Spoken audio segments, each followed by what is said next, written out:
زکوٰۃ کے اعتبار سے آپ حضرات کے سامنے مسائل ذکر کیے جا رہے تھے۔ دکانوں پر جو مال ہوتا ہے وہ مال تجارت ہے، وہ زکوٰۃ میں شامل ہے۔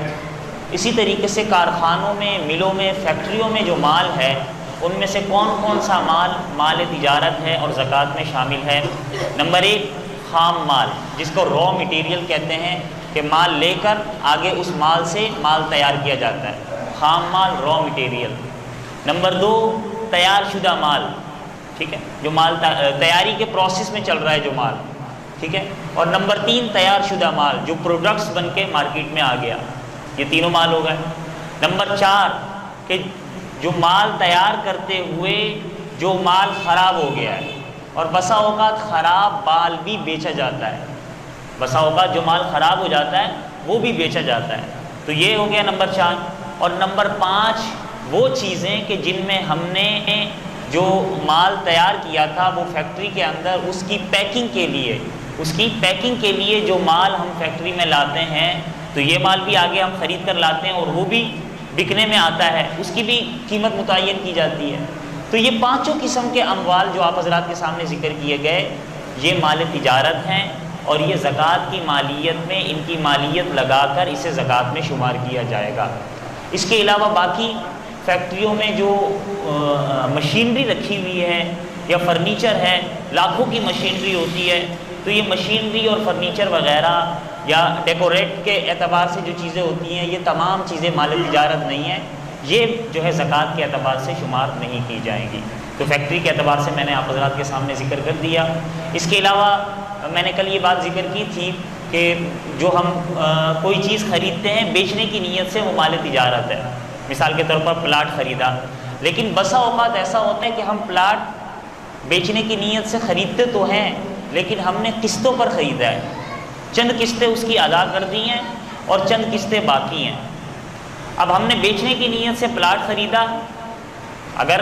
ہمیں پتہ چلا کہ ہم نے بیچنے کی نیت سے خریدا ہے تو ہم پر زکوٰۃ لازم آ گئی ہے، لیکن ابھی تو چند قسطیں ہم نے ادا کرنی ہیں۔ تو یہ بات یاد رکھیں کہ جتنی قسطیں ہم نے ادا کر دی ہیں اس اعتبار سے تو اتنے پلاٹ کے ہم مالک ہو گئے، گویا اتنی قسطوں پر زکوٰۃ لازم آ گئی۔ لیکن جتنی قسطیں ہم نے آگے ادا کرنی ہے وہ قرض ہے، وہ ہم نے ادا کرنا ہے نا، جو چیز ہم نے ادا کرنی ہوتی ہے وہ قرض ہے۔ اب جب قرض ہے تو زکوٰۃ کا حساب کتاب لگاتے ہوئے قرض کو مائنس کیا جاتا ہے، تو ہم یہ جو ہمارے پاس جتنا مال ہوگا اس مال میں سے جو قسطیں ہم نے ادا کرنی ہے، کسی بھی چیز کی ہم نے قسط ادا کرنی ہے، اس کو ہم مائنس کریں گے۔ مائنس کرنے کے بعد، اس کو نکالنے کے بعد اگر ہم صاحب نصاب بنتے ہیں تو زکوٰۃ ہوگی، ورنہ زکوٰۃ نہیں بھی ہوگی۔ اسی طریقے سے زکوٰۃ کے کچھ ضروری مسائل آپ حضرات کے سامنے ذکر ہو رہے تھے، اس میں ایک اہم ترین مسئلہ یہ ہے بی سی پر زکوٰۃ ہے یا نہیں۔ جو ہم کمیٹی یا بی سی بھرتے ہیں وہ ہماری رقم ہے، وہ جمع ہو رہی ہے، آیا اس پر زکوٰۃ ہے یا نہیں؟ تو اس کی مختلف صورتیں ہوتی ہیں۔ ایک صورت تو یہ ہے کہ ہم نے چند ماہ کی بی سی بھر دی ہے، آگے چند مہینے کی اور بھرنی ہے، ابھی تک ہماری بی سی نہیں نکلی، تو جو چند مہینے کی ہم نے بھر دی ہے وہ ہمارا مال ہے، وہ ہمارا مال گویا ہماری ملکیت میں آ چکا ہے، اگرچہ ابھی قبضہ نہیں ہوا ہمارا، لیکن ہماری ملکیت ہے اس پر۔ اس کی اگر ہم صاحب نصاب بن گئے ہیں اور اس پر سال گزر چکا ہے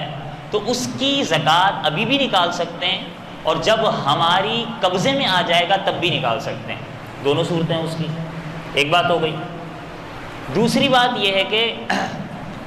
ہماری بی سی نکل چکی ہے، بی سی اس حالت میں نکلی ہے کہ ہم چند مہینے کی بھر چکے ہیں اور چند مہینے یا چند سالوں کی بھر چکے ہیں اور چند سال ہمارے بھرنے کے ابھی رہتے ہیں۔ تو جو ہماری بی سی نکل چکی ہے، مثال کے طور پر 10 لاکھ روپے نکل چکی ہے، ان میں سے 5 لاکھ روپے ہم بھر چکے ہیں اور 5 لاکھ روپے ہم نے بھرنے ہیں، تو یہ 5 لاکھ روپے جو ہم بھر چکے ہیں یہ گویا ہماری ملکیت میں بھی ہے، قبضے میں بھی ہیں، اور جو 5 لاکھ ہم نے بھرنے ہیں وہ ہم پر قرضہ ہے، وہ آگے ہم نے دینا ہے نا، وہ قرضہ ہے۔ تو اب 10 لاکھ ہماری قبضے میں آ گیا نا، اب اس 10 لاکھ میں سے وہ 5 لاکھ جو ہم نے آگے بھرنا ہے اس کو مائنس کریں گے کیونکہ وہ قرضہ ہے، اور جب ہم نے اس کو مائنس کر دیا پیچھے 5 لاکھ بچا، تو اب اس 5 لاکھ کی ہم زکوٰۃ ادا کریں گے۔ اچھا، اب اس 5 لاکھ کی ہم زکوٰۃ ادا کریں گے تو اس میں بھی 2-3 چیزیں ہوتی ہیں، وہ یہ کہ اگر ہماری BC 3-4 سال بعد ہمیں لاکھ روپے ملی ہے، تو اب ہم نے ان 3-4 سالوں کی زکوٰۃ ادا کرنی ہے، 1 سال کی نہیں۔ وہ جو 3-4 سال ہے نا، مثال کے طور پر ہمیں 10 لاکھ روپے ملے 4 سال بعد، ان میں سے 5 لاکھ ہم بھر چکے ہیں، اس کی ہم نے زکوٰۃ ادا کرنی ہے، 5 لاکھ کی ہم نے زکوٰۃ ادا نہیں کرنی کیونکہ وہ قرضہ ہے جو کہ ہم نے آگے بھرنا ہے۔ اب ان 5 لاکھوں کی زکوٰۃ جو ہم نے ادا کرنی ہے ہم 4 سال کے اعتبار سے ادا کریں گے، یعنی پہلے 5 لاکھ کو 40 سے تقسیم کریں گے، جو جواب آئے گا اس کی ہم نے زکوٰۃ نکال دی، پھر باقی اگر نصاب کے مطابق بچتا ہے تو اس کو 40 سے تقسیم کریں گے دوسری مرتبہ، پھر اگر نصاب کے مطابق بچتا ہے پھر 40 سے تقسیم کریں گے، گویا 4 مرتبہ اس طریقے سے کر کے زکوٰۃ نکالی جائے گی۔ تو اس کی دونوں صورتیں ہیں، اکٹھے بھی زکوٰۃ نکال سکتے ہیں، الگ الگ سال کی بھی زکوٰۃ نکال سکتے ہیں۔ اچھا ایک اور چیز سمجھ لیں، قرضوں پر زکوٰۃ ہوتی ہے کہ یہ نہیں ہوتی؟ قرض 2 قسم کے ہوتے ہیں، ایک قرض وہ ہے جو ہم نے قرضہ لیا ہوا ہے،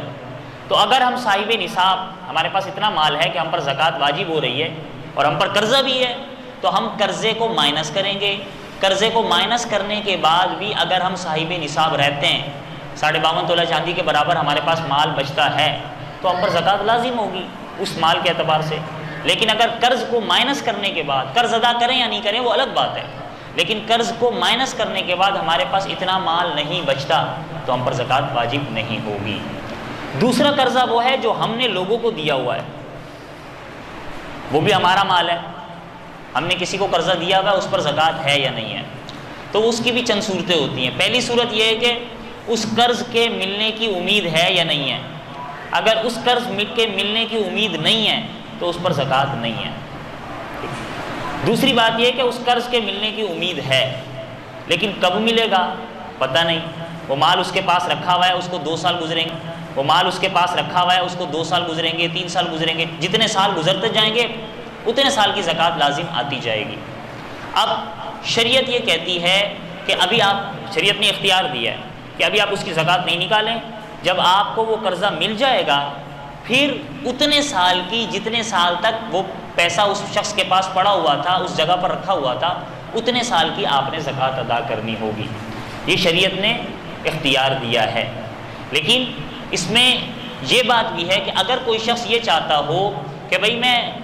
مجھے ویسے قرضہ مل جائے گا لیکن میں اکٹھے ایک ساتھ ادا کروں گا تو میرے لیے مشکل ہو جائے گا 4-5 سال کا، میں حساب کتاب نکال کے ہر سال کا میرے پاس فلاں پیسہ اس کے پاس میرا اتنا رکھا ہوا ہے تو میں اس سال اس اتنے پیسے کو 40 سے تقسیم کرتا ہوں، اس سال کی زکوٰۃ نکال دیتا ہوں۔ تو اگر وہ یہ سوچ کر ہر سال کی زکوٰۃ نکالتا رہے گا تو اس طریقے سے بھی اس کی زکوٰۃ ادا ہو جائے گی۔ تو شریعت نے دونوں گنجائشیں اس کے لیے رکھی ہیں جو اس کے لیے آسانی ہو، اس اعتبار سے زکوٰۃ نکال دی جائے۔ اللہ تعالیٰ سے دعا ہے کہ اللہ رب العزت ہمیں تمام مسائل کو درست انداز سے سمجھ